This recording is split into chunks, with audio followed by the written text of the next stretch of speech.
Hello, hello, hello, beautiful people. I hope you all are doing absolutely wonderful. बहुत अच्छे होंगे, बहुत अच्छे से सर्दियों का मज़ा ले रहे होंगे। सर्दियाँ आपके भी मज़े ले रही होगी, नाक कान सब बंद होगा, एकदम जमा होगा। ऑल दो चलिए, एक बहुत अच्छा, इस चेहरे को आप जानते हैं, जानना चाहिए अगर नहीं जानते। आई होप मतलब, लेकिन मुझे लगता है सारे लोग जानते होंगे। He is really a good intellectual. Political ideology में डिफरेंसेस हो सकते हैं, स्वागत करता हूँ मैं उस बात का, बिल्कुल हो सकते हैं। आप पॉलिटिकल व्यू पे अलग हो सकते हैं, बट इंटेलेक्चुअल तो है बंदा। कोई कहे कि नहीं यार मैं तो दूसरी आइडियोलॉजी का बंदा हूँ, मैं क्यों मानूँ, तो भाई वो एनडीए सरकार भी, जब ऑपरेशन सिंदूर के बाद याद है एक कमेटी बनी थी, वो कमेटी हर जगह जाती थी इंडिया के विजन को रखने के लिए, उसमें भी एनडीए ने खुद इस बंदे को डाला था उस कमेटी में, और अभी तो खाने पे भी बुलाया था, जानते हो ना। चलिए, तो शशि थरूर जी, आर्टिकल कल के हिंदू में था a grand vision and the great Indian research deficit.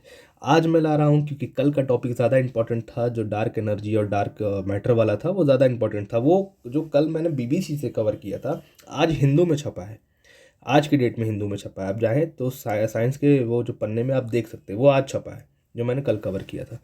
तो वो बहुत इंपॉर्टेंट था, इसलिए मैं उसको लेके आया, और आज मैं कल के अखबार से इसको लेके आया हूँ क्योंकि ये भी बहुत इंपॉर्टेंट है। और शशि थरूर जी ने बहुत अच्छे मुद्दे पे एक आर्टिकल निकाला है, और ये आर्टिकल मेरा भी बहुत कंसर्न है कि रिसर्च में हम जो है ध्यान नहीं देते यार। रिसर्च पे इंडिया थोड़ा थोड़ा सा तो है, दिक्कत है। चलिए, बाकी डिकोड करेंगे, समझेंगे आर्टिकल को इजी लैंग्वेज में क्या कहता है, और अपने इस पे काम करेंगे, विजन को बढ़ाएंगे, जहाँ भी तर्क देंगे ज़बरदस्त देंगे, आइडिया अच्छे बनाएंगे, कॉन्सेप्ट बिल्डिंग करेंगे। चलिए, इंट्रोडक्शन शुरू करते हैं। क्या कहता है India's grand vision and reality, कि इंडिया का एक ग्रैंड विजन है। क्या है ग्रैंड विजन? ये है ग्रैंड विजन, विकसित भारत बनना है भाई। कब तक? 2047 तक। एम क्या है? ग्लोबल इकोनॉमिक पावर बनना और टेक्नोलॉजिकल पावर बनना। कब तक? फिर से 2047 तक। याद है ना ये डेट? याद कर लेना, याद नहीं है तो। और इसके लिए इंडिया के पास क्या क्या है? वैसे तो बहुत कुछ है, लेकिन अभी जिस मुद्दे पे बात हो रहा है तो क्या क्या है। एक लार्ज पॉपुलेशन है, बिल्कुल भाई। 145 करोड़ था ना जब लास्ट टाइम, अभी तो 149 हो गया होगा, मुझे एग्जैक्ट याद नहीं। बहुत बड़ा पॉपुलेशन, ह्यूज ह्यूमन कैपिटल। अब आप कहोगे एक ही बात, दो बार नहीं, अलग है। लार्ज पॉपुलेशन क्या है? जोग्राफिकल अगर कॉन्टेक्स्ट में समझे तो जितने लोग रह रहे हैं, क्या है? पॉपुलेशन है। और ह्यूमन कैपिटल एक इकोनॉमिकल कॉन्टेक्स्ट में ये बात कही जाती है कि जब हम पॉपुलेशन में जो है उसको यूज़फुल बना देते हैं ना, प्रोडक्शन मीन्स ऑफ प्रोडक्शन के लिए, कि उनको स्किल दे दिया, ठीक है, उनको अच्छा एजुकेशन दे दिया, तो वो क्या बन जाते हैं? ह्यूमन कैपिटल, जो कुछ प्रोडक्ट प्रोड्यूस करते हैं, ठीक है, इकोनॉमी में कंट्रीब्यूट करते हैं। तो पॉपुलेशन और ह्यूमन कैपिटल में अंतर है, समझ रहे हो? ये है। तो एक ह्यूज ह्यूमन कैपिटल है हमारे पास, बिल्कुल है भाई। और फास्ट ग्रोइंग इकोनॉमी, कोई डाउट? कोई डाउट नहीं, ये तो पूरी हवा में है ये चीज़, नॉमिनल रेट पे लेकिन। चलिए, हाउ एवर, ये जो विज़न है ये वीकेंड है, कमज़ोर है हमारा, ठीक है, कमज़ोर होता भी जा रहा है और अभी भी है। क्यों? क्योंकि हम लो इन्वेस्टमेंट करते हैं किस चीज़ पे, और पुअर परफॉर्म करते हैं किस चीज़ पे? रिसर्च एंड डेवलपमेंट पे। एक तो इन्वेस्टमेंट भी लो है हमारा, और दूसरा परफॉर्मेंस भी लो है। ऑफ कोर्स सी बात है, इन्वेस्टमेंट लो रहेगा तो परफॉर्मेंस तो लो रहेगा ही, मिरेकल होने के चांस बहुत कम होते हैं। इंडिया का स्केल क्या है रिसर्च एंड डेवलपमेंट के डेफिसिट में, समझते हैं। चलिए, इंडिया जो है 17.5% वर्ल्ड का पॉपुलेशन है। मतलब अगर दुनिया में 100 लोग रहते हैं तो 17.5 लोग कहाँ रहते हैं? भारत में रहते हैं। But produces only 3% of global research output. और अगर इसी पे समझ लिए, अगर 100 रिसर्च हो रहे हैं दुनिया में, तो हम कितना कर रहे हैं उसमें से? सिर्फ 3। ठीक है, परसेंट हटा दो, परसेंट से थोड़ा मामला कॉम्प्लिकेट हो जाता है, ऐसे ही देखते हैं। अगर 100 रिसर्च दुनिया में हो रहा है तो हम उसमें से कितना कर रहे हैं? सिर्फ 3। ठीक, लेकिन जनसंख्या कितने की है? 17.5। कम से कम इतना तो करना था, तभी तो एक बैलेंस कह सकते थे। इतना तो छोड़ दीजिए, हम कितने डेफिसिट में आप खुद देख लीजिए। 17% का योगदान पॉपुलेशन में है। अब इसमें आप कहोगे बूढ़े बुजुर्ग ये वो, फिर भी कुछ तो आंकड़ा बड़ा होता। 3% है। चलिए, ये शो करता है किस चीज़ को? फेलियर को, कि आप पॉपुलेशन स्ट्रेंथ को नॉलेज लीडरशिप में नहीं बदल पा रहे। सही बात है, सही बात है कि भाई जितने लोग हमारे पास हैं, जितने यूथ है हमारे पास, उसको हम नॉलेज नहीं दे पा रहे। नॉलेज नॉलेज लीडरशिप तो चलिए एक टर्म आगे हो गया, हम नॉलेज भी नहीं दे पा रहे हैं। लीडरशिप मतलब कुछ ऐसा जो वो नया निकाल के ला रहा है ना, कुछ इनोवेट कर रहा है, इन्वेंट कर रहा है, तो वो तो आगे की बात है। हम नॉलेज भी नहीं दे पा रहे, स्किल भी नहीं दे पा रहे अच्छे से, ये ट्रूथ है। पेटेंट एंड इनोवेशन में क्या परफॉर्मेंस है दूसरे क्राइटेरिया पर समझते हैं। पहला तो ये वाला हो गया कि रिसर्च आउटपुट क्या है, दूसरा क्या है पेटेंट और इनोवेशन में हम कैसा परफॉर्म करते हैं। पेटेंट समझते हो? पेटेंट का मतलब है मेरे दोस्त कि मैंने ये कलम बनाया, खुद से बनाया, खुद की मेहनत से बनाया, ठीक है, और किसी ने देखा ये आइडिया चुरा लिया, अपने नाम से कलम बना लिया, सब कुछ कहा मेरा है, मैंने किया, मैंने बनाया, मैं बेचूंगा, ठीक है।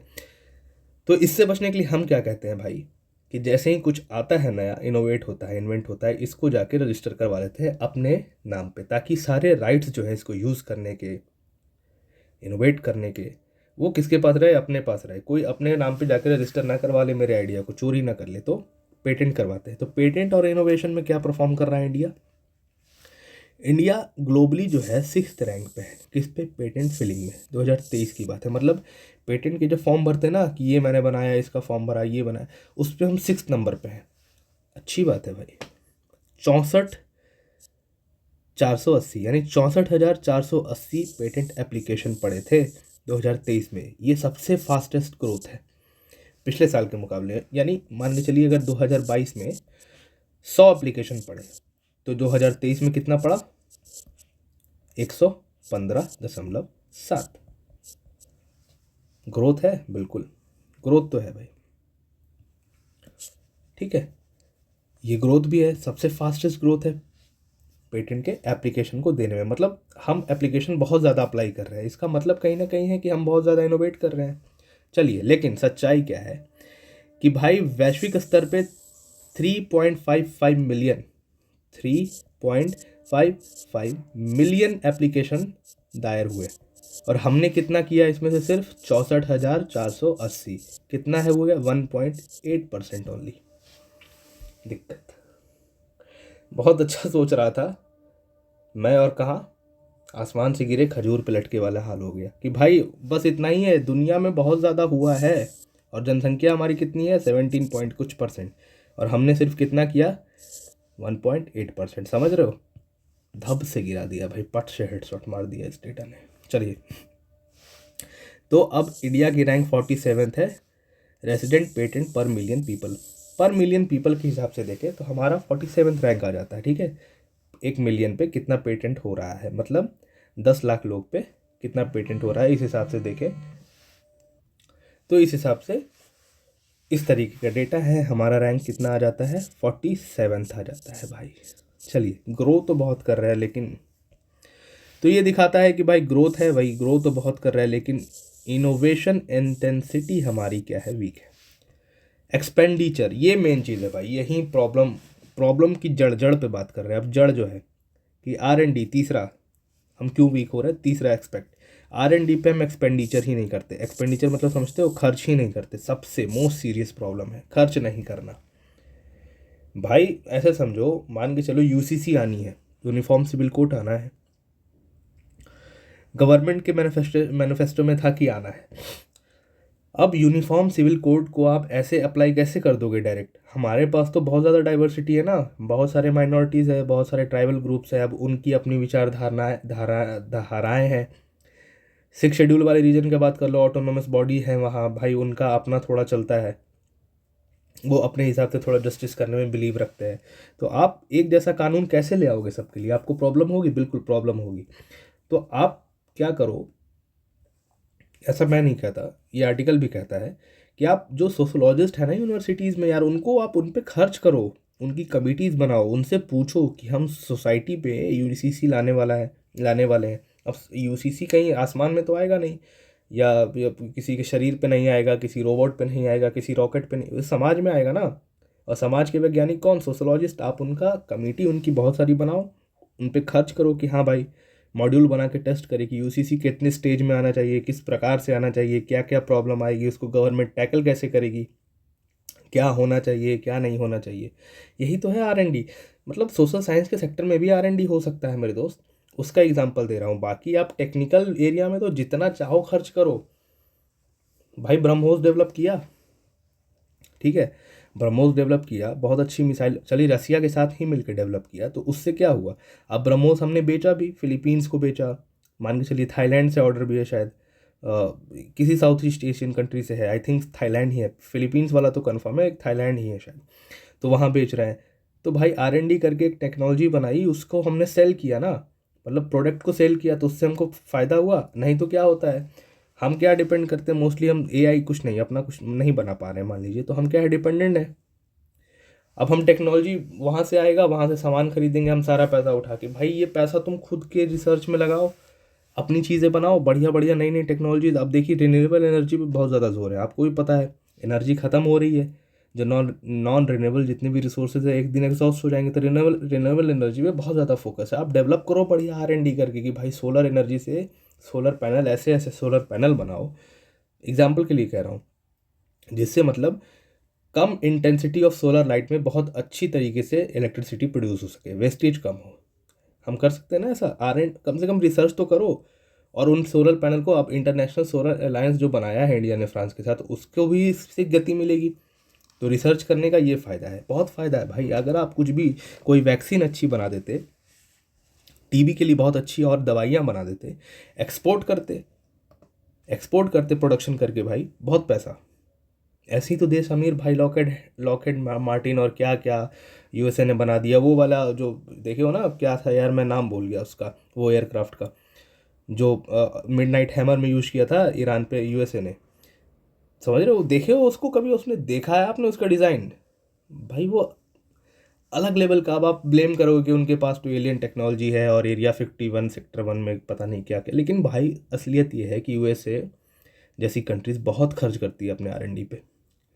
अपने को भी करना चाहिए, अपने पास एक फाइटर जेट का अपना इंजन बनाने की कैपेसिटी नहीं है, इतना कम रिसर्च एंड डेवलप किया है हमने, क्या बोलते हैं उसको, एरोस्पेस इंजीनियरिंग या जो है उस पे। इस बार जाके प्रधानमंत्री ने 15 अगस्त के भाषण में शायद, या 26 जनवरी के भाषण में, लाल किले से कहा था कि इंडिया जो है अपना बनाएगा जेट एयरक्राफ्ट का इंजन। भाई बहुत ज़रूरी है खुद की चीज़ें खुद से बनाना और उसको बाहर बेचना, ताकि एक्सपोर्ट बढ़े और हम कमा पाए। जब बाहर से पैसा आएगा तभी तो भाई सोशलिस्ट इकोनॉमी चलेगी, वरना तो नाम से रहेगी। चलिए, इंडिया कितना एक्सपेंड कर रहा है, 0.6% से 0.7% किस पे, GDP पे, GDP का। यानी अगर इंडिया की GDP 100 है, तो हम कितना इसमें, 100 रुपये में से कितना खर्च करते हैं R&D पे, सिर्फ 0.6 पैसे। रुपये में भी नहीं आ रहा है, पैसे में ही चल रही है बात। अगर 100 रुपये का बजट है तो 0.6 पैसे सिर्फ खर्च कर रहे हैं इतनी ज़रूरी चीज़ पे। मेरी जान, ये भी नहीं होता हुआ तो दिखाने के लिए थोड़ा, मैं मुझे पाई चार्ट में थोड़ा बढ़ाने पड़े, डिजिट अंक बढ़ाने पड़े, तब जाके ये थोड़ा दिख रहा है कि कुछ तो दिखाऊं कितना कम हो रहा है, बस इतना हो रहा है। और दूसरे देश, 2.4% चाइना, 3.5% USA एंड 5.4% इसराइल। आप कहोगे कि कौन सा बहुत बड़ा है कुछ परसेंट, तो भाई हम 100 रुपये का बजट निकालते हैं, ये बंदे मान के चलो 10,000 रुपये का बजट USA निकाल रहा है। इतनी बड़ी इकोनॉमी है, बहुत बड़ी इकोनॉमी है भाई, सिर्फ तीसरे चौथे नंबर की बात नहीं है ये। मतलब आप ऐसे समझो, पहला नंबर यहाँ, दूसरा नंबर को यहाँ होना चाहिए कायदे से, लेकिन दूसरा नंबर कहाँ है, एकदम यहाँ रे, ये है। ऐसा गैप आता है USA के साथ, आप देखोगे किसी भी चीज़ में। ग्लोब मास्टर एयरक्राफ्ट ले लो, पहला नंबर मान के चलो यहाँ USA, तो दूसरा नंबर आप सोचोगे यहाँ आएगा, कैमरा और नीचे चला जाता है भाई। तो आप ऐसे समझो कि हमारा तो बजट ही है 100 रुपये का, मान के चलो, उसमें से हम 0.7 पैसे खर्च कर रहे हैं, इनका 10,000, 10,000 का 2.4%, समझ रहे हो कितना बड़ा हो जाएगा, कितने रुपए हो जाएंगे डॉलर में। तो ऐसे समझो, ये इक्वल नहीं है उनका बजट, हमारा बजट बहुत कम है उनके बजट से, और उस बड़े बजट का भी वो बड़ा हिस्सा दे रहे हैं R&D को, ये बात हम नहीं समझ रहे। चलिए, एक और शॉकिंग कंपैरिजन देता हूँ आपको। हवाई जो कंपनी है, चाइना बेस्ड, उसने 23.4 बिलियन खर्च किए थे R&D पे सिर्फ 2023 में। और मज़े की बात बताऊं क्या है, कि ये इंडिया के टोटल R&D को जो मिला था ना, 0.7% का जो आंकड़ा है, उससे भी ज़्यादा है। मतलब चाइना की एक कंपनी इतना खर्च कर दे रही है R&D पे, जितना ये पूरा देश नहीं खर्च कर रहा। कैसे बनेंगे भाई विकसित भारत, कैसे होंगी चीज़ें आप, यही तो है ना साइंटिफिक टेम्परामेंट, जो सही बात है यार। R&D बहुत ज़रूरी है। ये बात मैं पर्सनली भी मानता हूँ, इसलिए मैं थोड़ा फ्लो में आ जा रहा हूँ इस बात को लेके। ये इस बात पे मैं खुद बहुत ज़्यादा एम्फेसाइज करता हूँ अपनी यूनिवर्सिटी में भी। ठीक, चलिए, ये दिखाता है कि भाई इंडिया कितना लैग कर रहा है स्ट्रैटेजिकली टेक्नोलॉजी इन्वेस्टमेंट में। सही बात है, लैग कर ही रहे हैं भाई हम। जब इतना भी नहीं, एक कंपनी जितना इन्वेस्ट कर दे रही है उतना हम नहीं कर रहे, उससे कंपेयर नहीं कर रहा, मतलब फिर भी हम अगर 0.7% ही कर रहे हैं तो लैग तो कर ही रहा है भाई, कोई डाउट नहीं है। अब स्ट्रक्चरल प्रॉब्लम्स क्या है इनोवेशन सिस्टम में इंडिया के? Government dominate R&D funding. भाई गवर्नमेंट 63.6%, टोटल पैसा भी जो R&D पे खर्च हो रहा है उसमें 63.6% जो हिस्सेदारी है गवर्नमेंट की है, और प्राइवेट सेक्टर सिर्फ 36%। लेकिन दूसरे कंट्रीज में, डेवलप कंट्रीज में देखोगे सबसे ज़्यादा R&D करने वाले प्राइवेट कंपनी, भाई इलन मस्क। कितना R&D कर रहा है वो बंदा भाई, एकदम। हम तो इसमें खुश होते थे कि हमने रॉकेट छोड़ा, वो बंदा वापस लेके आ गया, ऐसे ही आ गया। अरे कुछ तो परीक्षण किए होंगे, कुछ तो रिसर्च की टीम बनाई होगी, कुछ तो समझा होगा ग्रेविटी के नियम को कैसे स्टेबल रखना है उतारते समय रॉकेट, कैसे उसमें जब वो ऊपर से इतना नीचे आएगा एटमॉस्फेयर के बाकी सब पार्टिकल से, गैसेस से टकराएगा तो कैसे उसमें आग नहीं लगनी चाहिए, कौन से मटेरियल, ऐसी थोड़ी हो गया होगा भाई, उसमें रिसर्च लगती है मेरी जान। और उसी रिसर्च को एलन मस्क ने करा, प्राइवेट है ना, USA की गवर्नमेंट ने थोड़ी करा ये चीज़। लॉकहेड मार्टिन ये वो जितना है भाई, जितने वेपन्स बना रहा है, प्राइवेट है या सेमी गवर्नमेंट है? तो हम नहीं कर रहे, ये दिक्कत है। हमारी प्राइवेट सेक्टर कंपनियां रिस्क लेती ही नहीं है, उनका माइंडसेट ही अलग है। उनको है बस कि भाई बाहर से टेक्नोलॉजी ले आओ, उसका मास प्रोडक्शन कर दो, चीप लेवल पे भाई बांट दो, पैसे कमाओ, मंगल मंगल। ठीक है, तो हमारा क्या है भाई, 63.6% गवर्नमेंट कम से कम करती है, प्राइवेट सेक्टर 36% ही करता है। लेकिन डेवलप कंट्रीज में ये पूरा सिनेरियो पलट जाता है, प्राइवेट प्लेयर्स जो है 65% खर्चा करते हैं, ठीक है, R&D पे। हमारे प्राइवेट सेक्टर नहीं कर रहे, उसका रीज़न क्या है? Risk, risk averse mind. वही है यार कि भाई सोचते हैं कि यार हम खर्च करें, क्या मिलेगा नहीं मिलेगा, कुछ होगा नहीं होगा, रिस्क लेने में डर रहे हैं बंदे, रिसर्च करने के रिस्क लेने में डर रहे हैं कि हम पैसा लगाएंगे हमको क्या मिलेगा। Focus on short term profit की, वही है भाई, बाहर से टेक्नोलॉजी ले आओ, धप धप धप धप प्रोडक्शन कर दो, धप धप धप धप मार्केट में बांट दो, धप धप धप पैसे बटोर लो, फिर एक नई टेक्नोलॉजी है फिर। तो शॉर्ट टर्म प्रॉफिट ही तो कौन सा, हम एकदम अपना ऐसा सोच रहे हैं कि भाई खूब रिसर्च किया, 10 साल दबा के एक ऐसी चीज़ बना के लाई जो दुनिया में कहीं नहीं बनी, और फिर पूरी दुनिया को बेचा, और लॉन्ग टर्म पैसा छाप रहे हैं तो छाप रहे हैं, ऐसा कभी सोचा? नहीं सोचा। Focus on short term profit, ये इंडियन प्राइवेट सेक्टर की टेंडेंसी है। प्रेफरेंस फॉर इम्पोर्टिंग और लाइसेंसिंग, कहा यार इम्पोर्ट मंगा लिए, इम्पोर्ट कर लिया कहीं से टेक्नोलॉजी, या फिर लाइसेंस ले लिया कि हाँ भाई आपकी टेक्नोलॉजी हम यूज़ कर रहे हैं, इस तरीके से यूज़ कर रहे हैं, ठीक है चलो शॉर्ट में निपटा देते हैं बात। हम R&D पे हमारे प्राइवेट प्लेयर्स खर्चा करते ही नहीं है, चाहे कोई भी हो, टाटा हो, इन्फोसिस हो, रिलायंस हो, बहुत कम है। ट्रुथ है भाई, मैं क्या कर सकता हूँ इसमें, किसी का नाम खराब करते, किसी का नाम लेते अच्छा नहीं लगता मुझे, लेकिन ट्रुथ है। एकेडमिक इंडस्ट्री डिस्कनेक्ट है, यूनिवर्सिटी का कोई मतलब, यूनिवर्सिटी जो है आइसोलेशन में काम कर रही है, उनको कॉरपोरेट से, प्राइवेट प्लेयर से कोई सपोर्ट ही नहीं मिल रहा, कोई लेके ही नहीं जा रहा कि आओ भाई हमारे साथ रिसर्च करो। हमको मान लीजिए टाटा को एक ऐसी गाड़ी बनानी है कि भाई उसका एरोडायनेमिक्स कट जो है बहुत हैवी हो, लेके ही नहीं जाएंगे तो कैसे? यूनिवर्सिटी आइसोलेशन में काम कर रही है, गवर्नमेंट उठा के नहीं लेके जाएगी सोशोलॉजिस्ट को UCC के लिए, तो कैसे होगा भाई? यूनिवर्सिटीज़ कैसे, मतलब खुद के पैसे से कोई रिसर्चर कैसे रिसर्च करे, कितना रिसर्च करे, पैसे लगते हैं उसमें, लेकिन आइसोलेशन में काम कर रहा है। रिसर्च इज़ मोस्टली थ्योरेटिकल, वही है थ्योरेटिकल, कुछ थ्योरी तो बना लिया कि हाँ भाई हम ऐसे करेंगे, मान के चलिए बर्नौली थ्योरम लगाएंगे, यहाँ से उड़ा देंगे चीज़ों को। अब उसको टेस्ट करने के लिए एक प्रॉपर उसका मॉडल बनाना पड़ता है, कैसे बनेगा? पैसा है नहीं, मैं थ्योरी डेवलप कर सकता हूँ, अगर मेरे अंदर नॉलेज है मैं थ्योरीज बना सकता हूँ, उसको टेस्ट करने के लिए तो हम, मुझे सपोर्ट चाहिए ना फाइनेंशियल, कैसे होगा? तो भाई रिसर्च जो है मोस्टली थेटिकल जा रहा है, प्रैक्टिकल हो ही नहीं पा रहा है क्योंकि सपोर्ट ही नहीं है, कोई कोई उसको फाइनेंस ही नहीं करता, प्राइवेट प्लेयर इंटरेस्ट नहीं लेते, और गवर्नमेंट को बाकी चीज़ें भी देखनी है, प्रॉब्लम है। Poor technology transfer and commercialisation, ठीक है, ये तो कुछ बहुत ज़्यादा समझाने की बात है नहीं, टेक्नोलॉजी का ट्रांसफ़र पुअर है, जब चलोगे ही शॉर्ट टर्म लेके तो क्या होगा? अनलाइक यूएसए में क्या है, Indian companies really fund university research, ये तो भाई ठीक है, जॉइंट प्रोजेक्ट करते हैं नहीं, USA में तो भाई अलग चीज़ें चल रही हैं। हम क्या करते हैं, इंडियन कंपनी बहुत रेयरली किसी यूनिवर्सिटी को रिसर्च के लिए फ़ंड करती है, सही बात है, कि किसी को, किसी एक्सपर्ट को दे दिया कि हाँ भाई चलो, दे दिया IIT मद्रास को कि हाँ, रेलवे ने पैसा दिया IIT मद्रास को कि चलो हाइपर लूप वाले ट्रेन चलाओ, हुआ है ये चीज़, इसलिए बोल रहा हूँ। तो बहुत रेयरली होती है बहुत बहुत रेयरली होती है कि हाँ भाई मॉडर्ना ने दे दिया एम्स को कि चलो बायोटेक्नोलॉजी पे कुछ खोजो, ठीक है।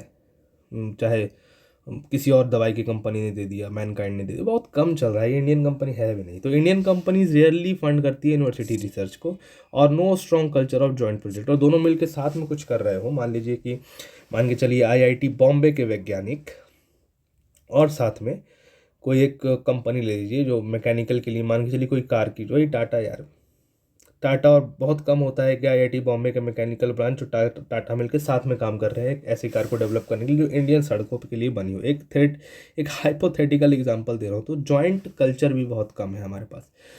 तो रिसर्च क्या है, fail across the value of death between lab and market. तो भाई लैब में थ्योरी बना लेकिन मार्केट में कुछ आ नहीं पाया, इन दोनों के बीच में ही मान लीजिए यहाँ लैब है यहाँ मार्केट है, लैब में तो चीज़ें बन गई थियोरेटिकल, अब मार्केट में उतारना था लेकिन यहाँ कोलैप्स करके नीचे ख़त्म हो गया खेल।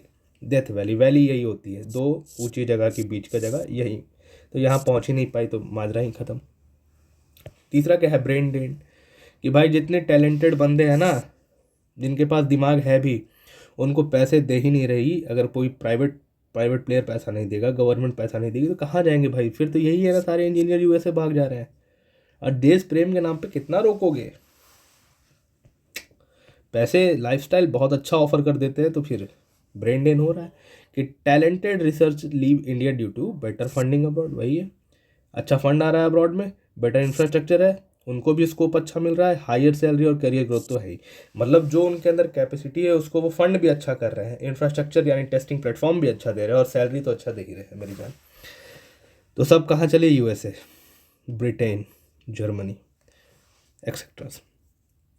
India struggle to retain world class researcher. तो फिर इसके बाद जब सब चले ही जाएंगे तो हमारे पास क्या बचेगा? वर्ल्ड क्लास रिसर्चर कुछ नहीं बचेगा।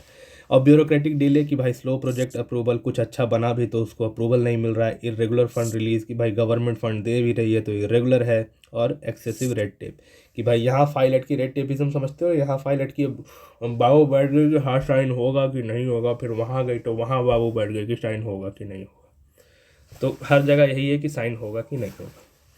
तो हैम्पर करता है long term high risk research को, ये सारे कारण। पाथ फॉरवर्ड क्या है, इंडिया को क्या करना चाहिए? तो इंक्रीज R&D स्पेंडिंग कि कम से कम 2% GDP का 5 से 7 साल तक के लिए कम से कम 2% अलॉट करो R&D पे।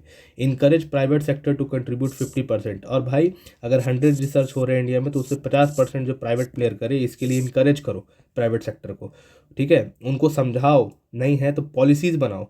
जैसे एक पॉलिसी ले आए थे ना CSR वाली उठा के, कॉर्पोरेट सेक्टर रिस्पॉन्सिबिलिटी वाली, कि भाई 2% ऑफ 3 कंटिन्यूस ईयर का प्रॉफिट जितना है नेट प्रॉफिट उसको खर्च करना पड़ेगा। 3 कैटेगरी की कंपनी को CSR उठा के ले आए थे आप कानून। उसी तरीके से भाई इसके लिए भी, R&D के लिए भी कुछ करो कि कंपनी अगर बहुत प्रॉफिट कमा रही है तो R&D पे कम से कम इतना खर्च करे। आउटकम बेस्ड, ऐसे नहीं कि बस पैसा खर्च कर दिया दिखा दिया, आउटकम बेस्ड, समझ रहे हो? CSR के लिए आप कानून ला सकते हो, पॉलिसी बना सकते हो, तो बिल्कुल संभव है कि R&D के लिए भी कर सकते हो। CSR के लिए क्या किया कि भाई नेट वर्थ इतना होगा 500 करोड़, और नेट वर्थ 1000 करोड़ होगा, और नेट प्रॉफिट 100 करोड़ या 500 करोड़ होगा। इस तरीके के 3 क्राइटेरिया बनाए। उसमें से कहा कि जो भी कंपनी इन 3 क्राइटेरिया के अंदर आती है उसमें क्या करना है कि भाई उसका जो 3 साल का नेट प्रॉफिट है उसका 2% आपको खर्च करना है CSR पर। That's it. इसी तरीके से आप R&D के लिए भी पॉलिसी बना सकते हो। चलो, 1 लाख करोड़, तो गवर्नमेंट ने जो 1 लाख करोड़ का जो स्टेप लिया है कि 1 लाख करोड़ रुपए दिए गए रिसर्च के लिए, डेवलपमेंट के लिए, इनोवेशन के लिए, RDI फंड की, ये एक पॉजिटिव स्टेप है। लेकिन इसका जो यूज़ है वो इफेक्टिवली अच्छे से होना चाहिए। तब focus on technology, national technology mission, जो नेशनल टेक्नोलॉजी मिशन भारत सरकार ऑलरेडी काम कर रही है जिस पे, उस पर अच्छे से फोकस करना है। India must avoid scattered effort and focus on, मतलब कि इधर उधर, मतलब हर सेक्टर में घुस गए कि अब एरोस्पेस में भी घुस गए, अब ओशन प्रोजेक्ट भी चला दिए। मतलब डाइवर्ट नहीं करना है। सेमीकंडक्टर को लेके गवर्नमेंट बहुत सीरियस काम कर रही है, बहुत आर्टिफिशियल इंटेलिजेंस को लेके कर रही है, क्वांटम कंप्यूटिंग के लिए कर रही है, एडवांस मटेरियल, ग्रीन एनर्जी, इस पे काम कर रही है। तो इस पे अच्छे से काम करो। बहुत फोकस नेशनल टेक्नोलॉजी मिशन के अंतर्गत जो भी प्रोजेक्ट चल रहे हैं उस पर गवर्नमेंट को बहुत अच्छे से फोकस करना है, लॉन्ग टर्म फंडिंग देना है, मेजरेबल आउटकम्स को मतलब जो आउटकम आ रहे हैं उनको मेजर करना है, कहाँ दिक्कत आ रही है उसको समझना है, और नेशनल सिक्योरिटी पे फोकस करना है। ठीक है, ये चीज़ें हैं। Reforming university and higher education, पाँचवा कि भाई more funding for PhD program को और फंड करो ताकि रिसर्चर अच्छे से काम कर पाए, कॉम्पिटिटिव रिसर्च फैकल्टी पोजीशन को दो। ठीक है, दूसरा world class lab and infrastructure develop करो, इंडस्ट्री स्पॉन्सर्ड रिसर्च शेयर करो कि भाई इंडस्ट्री भी स्पॉन्सर करे रिसर्चों को, जैसे मैंने ऊपर बताया था। Joint incubation and innovation centre बनाया जाए, सेम सी बात है इंफ्रास्ट्रक्चर वाली। Strengthening intellectual property culture, India must simplify patent filing, जो बहुत लंबा प्रोसेस है ना पेटेंट को फाइल करने का, उसको आप थोड़ा, उसमें क्या है कि भाई प्रोसेस लंबा है, ये फाइल डालो वो फाइल डालो, ऐसे डॉक्यूमेंट डालो वैसे डॉक्यूमेंट डालो, इतने दिन में रिस्पॉन्स आएगा, इतने दिन में क्लियर आएगा, तो इसको सिंप्लीफाई करो, पेटेंट जल्दी से फाइल हो ताकि इंकरेजमेंट बढ़े पेटेंट फाइल करने के लिए, और लोग और अच्छे से, समझ रहे हो, चीज़ों को इनोवेट कर पाए। वो इस चीज़ से रेड टेपिज्म से पीछे ना हटे कि यार कौन दिमाग लगाए, ये तो प्रोसेस ही इतना मुश्किल है, हम कुछ बना भी ले तो पेटेंट कराने में हमारे पसीने न छूट जाए। इम्प्रूव इन्फोर्समेंट, और सिंप्लीफाई करके इम्प्रूवमेंट को, जो इन्फोर्समेंट है उस पॉलिसी का उसको अच्छा करे, रिवॉर्ड करे इन्वेंटर्स को हुज पेटेंट आर कमर्शलाइज, और जिनका जो जो चीज़ें बनाई मान के चलिए वो कमर्शलाइज हो गई, मतलब एक्सपोर्ट बढ़ा रही है, मान के चलिए इंडिया में भी उसकी बिक्री अच्छी हो रही है, कमर्शलाइज हो गई, कहीं ना कहीं इकोनॉमी को फ़ायदा दे रही है, वैसे इन्वेंटर को रिवॉर्ड करे कौन, गवर्नमेंट। तो इससे क्या होगा, इनकरेज होगा इनोवेशन और एंटरप्रेन्योरशिप, नॉट एंटरप्रेन्योरशिप, राइट। चलिए, कंक्लूजन क्या है, इंडिया के पास टैलेंट है, एम्बिशन है, डेमोग्राफिक एडवांटेज है, बिल्कुल है, बट R&D पे स्पेंडिंग कम है। इससे क्या होता है, और क्या है, weak participation of private players है, ब्रेन ड्रेन है, जो अच्छा है चले जा रहे हैं, और स्ट्रक्चरल मतलब अच्छे से रिसोर्स इंफ्रास्ट्रक्चर नहीं मिल रहा है कि प्रॉपर टेस्टिंग वगैरह हो सके। तो यही जो कारण है जो हिंडर कर रहे हैं R&D को इंडिया में, ठीक है।